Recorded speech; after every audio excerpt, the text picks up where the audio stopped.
Alright, so welcome back guys dito sa ating munting channel, no. So dito guys may bago tayong latest news tungkol dito kay dating House Speaker, no, Martin Romualdez.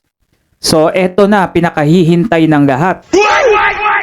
So bago tayo magsimula, baka pwedeng makisuyo ulit sa inyo na mag-subscribe muna kayo guys sa ating YouTube channel Latest News. Nang sa ganun, madami pa tayong mga video na ma-upload sa mga susunod pa na mga araw, no? So, salamat guys sa mga magsa-subscribe ngayon, no? So, ngayon, eto, pag-usapan natin etong anomalya sa flood control at yung pangako ni PBBM na may makukulong nga talaga bago magpasko. At eto nga, nasampulan na nga dito, etong isang tinatawag daw nila na big fish nga di umano. Itong si Sara Diskaya, no? At ito'y nakakulong na ngayon, no? Mukhang nasa bilibid na yata yan. So ngayon, may bagong balita at may bagong pasabog na naman. Ito si Vince Dizon, no? Ngayon kasi, may isa siyang sinabi at ito'y tungkol kay Romualdez na ito'y kabilang nga daw di umano sa mga listahan ng makakasuhan din. So eto, panoodin natin ngayon guys at magugulat kayo dito. Ewan ko kung paniniwalaan ninyo tong balita na to ha. So sabay-sabay nating panoodin. May dagdag pang makakasuhan bago magpasko ayon kay Public Works and Highway Secretary Vince Dizon. Sa gitna niyan, inilahad din ni Dizon na kabilang si dating House Speaker Martin Romualdez sa listahan ng mga inirekomendang kasuhan ng Ombudsman. Nakatutok si Joseph Morong. Bago matapos ang taong ito, isa o dalawang kaso pa ang isasampa ng Ombudsman sa korte kaugnay ng flood control project scandal. Ayon din kay Public Works and Highway Secretary Vince Dizon. Ang sabi ng Ombudsman nung nakaraang araw lang o kahapon, meron siya pang ipa-file na isa o dalawa pang kaso sa korte bago magpasko.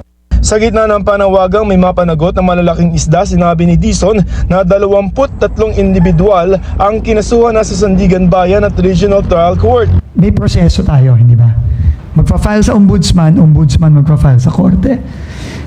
Ang mga na-filean sa korte na malalaking isda, Zaldico, Sara Diskaya. Sa pagkakagam. Yan, so yan yung tinutukoy nila na bagong na mga malalaking isda, no, na nakasuhan na. So eto nga si Diskaya at itong si Ko o si Zaldico. So dito, yan yung isa sa mga kinatuwa din yata ng mga tao. Ewan ko kung natuwa nga ba o baka nabuwisi.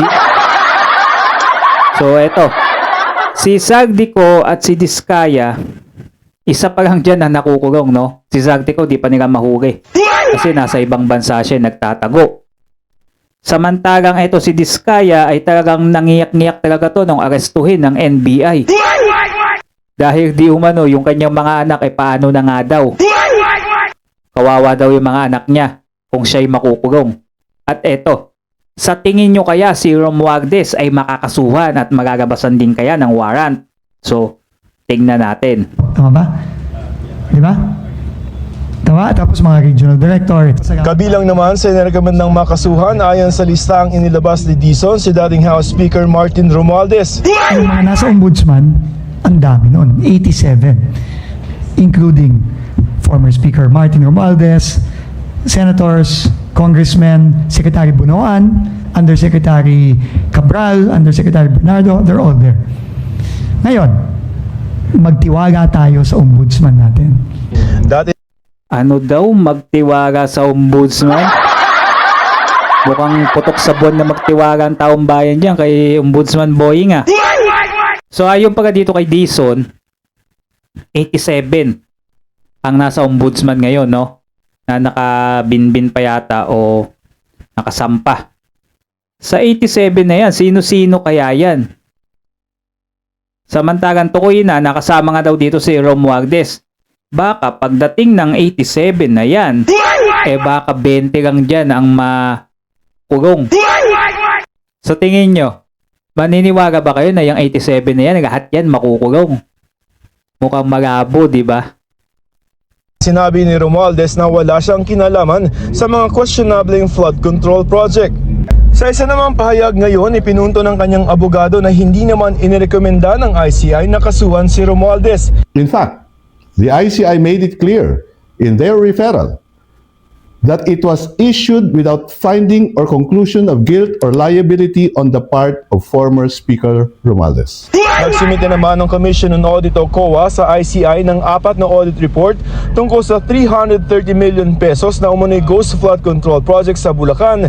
Gayon din sa hindi otorisadong paglilipat ng mga proyekto roon na ibinigay sa So yung ICI na yan, wag kayong maniniwala dyan. Magabo yan na may mapakulong yan na kamag-anak ni PBBM. Mismo na nga yung nagsabi, di ba, abogado ni Romualdez. Di naman nirekomenda ng ICI na kasuhan to si Romualdez. Talagang putok sa buho tong mga pinaggagawa talaga nitong mga to, no?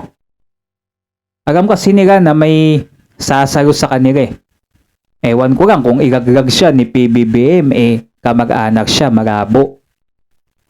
Magabong kasuhan ni Boying ito si Romualdez sa palagay ko. Magabo. Yung iba naniniwala, yung iba umaasa, yung iba naghihintay kahit na walang mapapala, no? Yung makukulong lang dito, yung mga gagamay lang ng mga yan. Yung mga kasamahan lang, pero yung pinakapuno, magabo.